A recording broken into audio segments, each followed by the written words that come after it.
NCP NCP কোথা যাও, চুপি চুপি দাঁড়াও না একবার ভাই।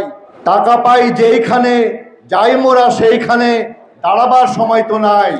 ভাই মারো মুঝে, মারো মারো মুঝে, মারো মারো। চমৎকার কবিতা ভাই, কারণ এই কবিতাটির যথার্থ ভাব অর্থ রয়েছে। কারণ এরই মধ্যে কারো কারো পিএস এর 314 কোটি, কারো কারো 150 কোটি, কোন উপদেষ্টার পিএস আবার 400 কোটির উপরে লোপাট করে দিয়েছে।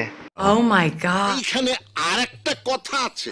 একটা সময় ছিল নেটিজেনরা ভিপি নূরকে বলতো বিকাশ নূর, আর এখন নেটিজেনরা বলছে নগদ নাহিদ। হয়তো আর কিছুদিন অপেক্ষা করলে আমরা শুনতে পারবো রকেট সার্জিস উপায় আসিফ। আর মাহফুজ আলম তো অলরেডি উপাধি পেয়ে গেছে সান্ডা মাহফুজ।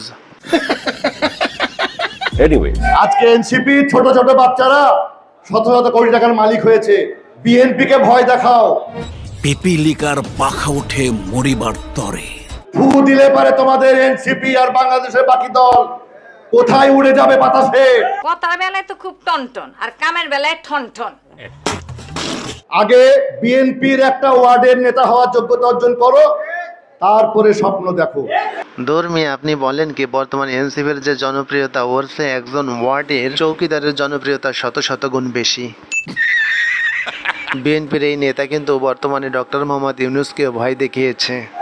60 লক্ষ বাঘ যদি একবার হাঁক দিয়ে ওঠে না, ইউনূস আপনি কিন্তু ফানুস হয়ে উড়ে যাবেন আকাশে।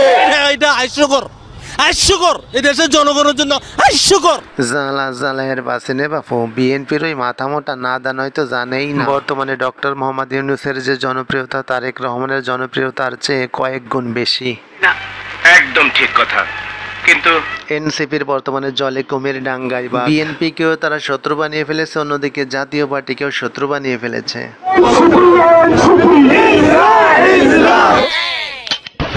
এই এনসিপির কুত্তার বাচ্চারা, তার বাচ্চা ফুটফুটে সুন্দর, একদম হিজড়ার মতো গিয়ে আজকে আতর্কিত হামলা করলা। এবং একটা মানুষ যদি অপরাধ করে থাকে তাহলে তার বিচার আইন আদালত করবে, কিন্তু তার বাড়ি ঘর ভাঙার অধিকার কে দিয়েছে এনসিপি কে? এনসিপি তো দিন দিন দেখতেছি বড় ফ্যাসিস্ট হয়ে যাচ্ছে।